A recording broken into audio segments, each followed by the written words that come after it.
So, the long-awaited movement of Jupiter into Sagittarius has finally occurred, giving us, hopefully, somewhat of a break from the long, intense year of having Saturn and Ketu conjunct within a couple of degrees of each other for the entire year in Sagittarius.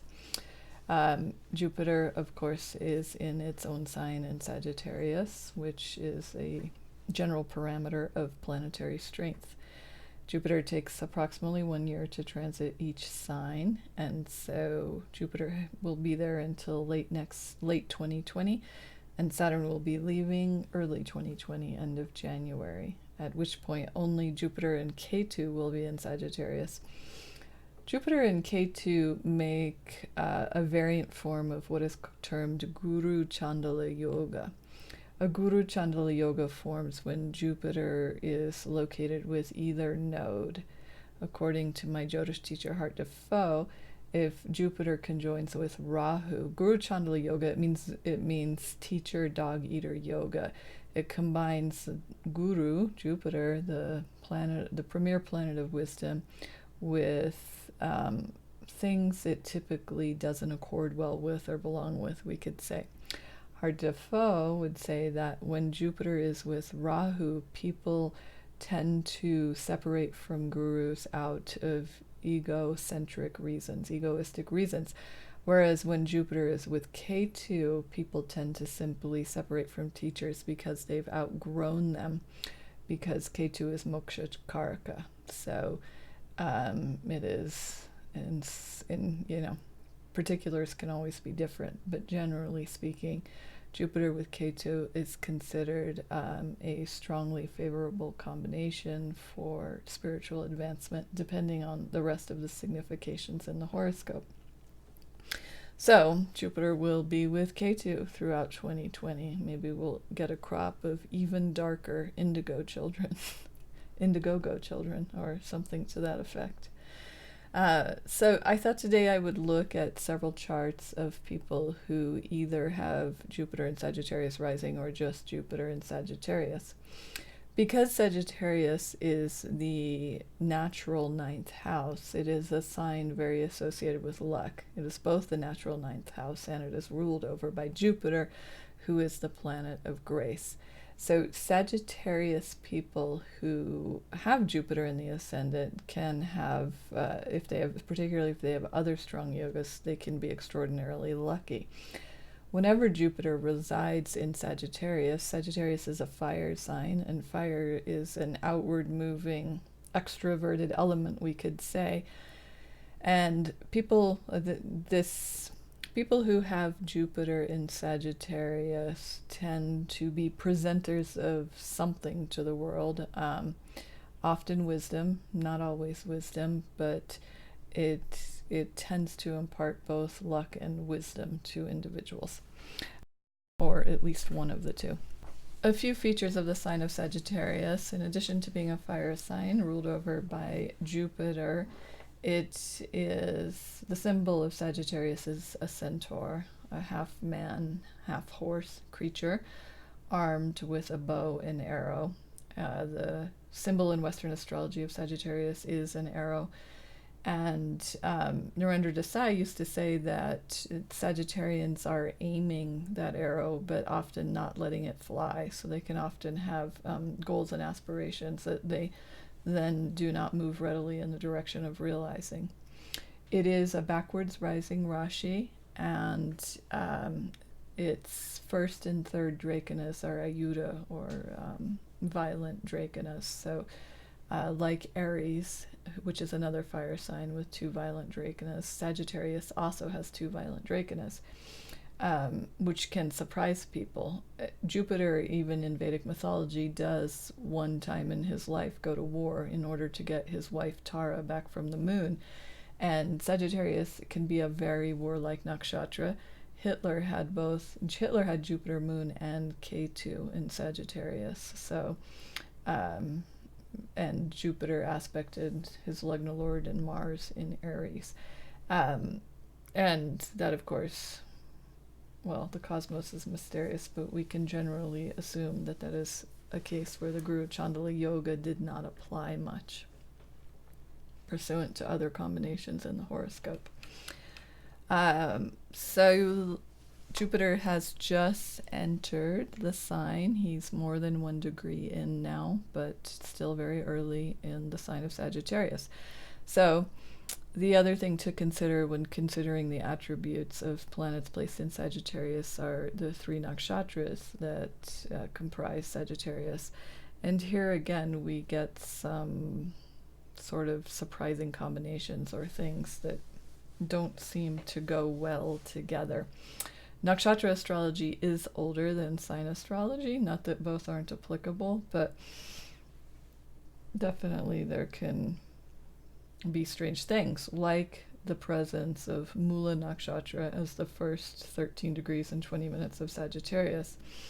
Mula is a very difficult and challenging nakshatra, and it is ruled over by Neriti, who is the goddess of calamity, and is considered to be a form of Dhumavati, the one wisdom goddess, one of the wisdom goddesses who is not partnered. Dhuma means smoke, and she's usually depicted as a widow on a funeral cot with a crow and a begging bowl, or on a funeral cart, and she represents the sort of complete dissolution of the universe. That part of Sagittarius points directly to the black hole at the center of our galaxy, and Mula can also be very associated with hell, and it can produce hellish circumstances in people's lives. In Vedic ritual, they're usually begging Neriti to not attend the rituals. In more modern times, this nakshatra can be attributed to Kali Ma. It sits opposite Ardra, and so there can be this kind of, this Mula can be like the female Rudra, so to speak. Rudrani, I guess that would be.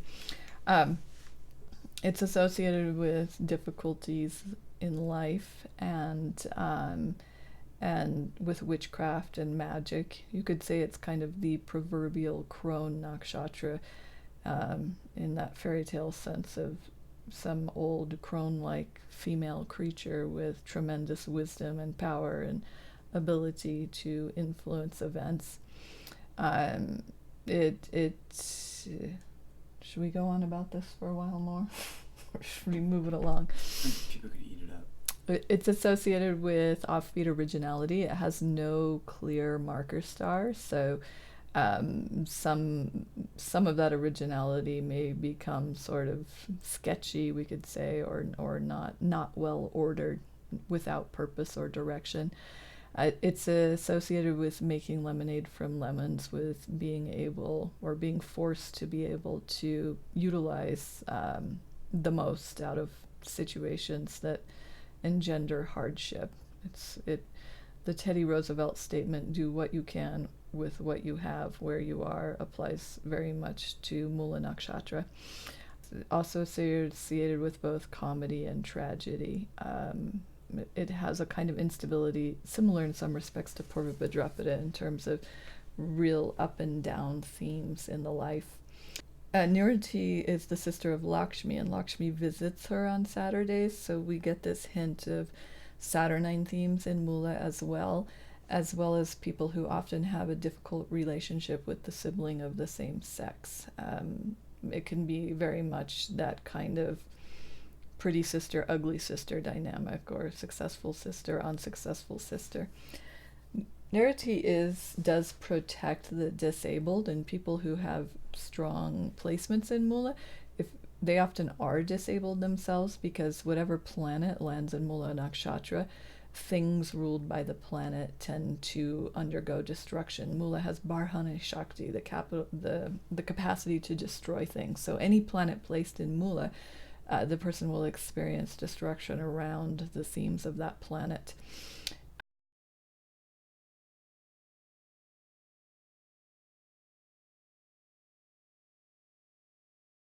Nariti protects the disabled, so people who have good placements in Mula often end up as social workers or other types of people who also work to protect or help the disabled. its symbol is a bunch of roots tied together, and it has all this witchcraft symbology. So Mula people tend to be good at dealing with herbs and tend to like herbs. Roots also have other meanings too, and the roots are bound, and Mula Nakshatra has strong senses of restraint or binding to it. There can be deep karmic roots to things going on in the person's life, such that they are unable to behave like other people are able to behave. That can be due to disability too, but it can also be due to being bound by deep karmas. Mula people like to get to the bottom of things too. They like to understand the root of things, the origin of things. So mysteries and the origin of mysteries is very much a Mula preoccupation. However, because this nakshatra does it carries themes that are very contrapuntal to many of the themes of Sagittarius and luck and Jupiterianness, which can lead into some interesting syntheses of different types of knowledge and wisdom. One such person who I believe has, if my memory serves me correctly, and I'm going to go check right now, who has Jupiter in Mula, where you can see this synthesis at work, is Terry Pratchett. It's at 5 degrees and 32 minutes of Sagittarius, so it is in Mula Nakshatra, and it is conjunct his moon, who just escaped the end of Mula and is in Purva Ashada Nakshatra. Terry Pratchett was a very, very famous and prolific fantasy author who made up his own world called Discworld. It was a world that traveled through the universe on the back of a giant tortoise, and it was flat like a disc. And he made up a host of fantasy characters, many of whom were witches and wizards. And, he has this whole essential imaginary universe. And he wrote very witty novels that contain many sort of lessons about about human nature and about wisdom and how to live with wisdom and practical wisdom as well, I would say. But you see that characteristic of offbeat originality in his work very strongly, as well as an effort to both a social commentary and an effort through that social commentary to bring people to greater wisdom or understanding of and greater compassion, I would say. Another person, a famous person who has Jupiter in Mula is was the Qawwali singer Nusrat Fateh Ali Khan. You always have to be careful what you're named. Nusrat Fateh Ali Khan weighed over 300 pounds at his death. But he was born into a family of Qawwali singers who had been singing Qawwalis for 600 years. And initially his father wanted him to go into another line of work, since he didn't feel Qawwali singers were well respected. But Nusrat loved the subject so much and showed such an aptitude for it that his father eventually gave in. I would also say that there were 600 years of ancestors and genetic memory operating in the person of Nusrat Fateh Ali Khan too, in terms of that Mula theme of deep roots of some kind of very highly driven or inescapable fate.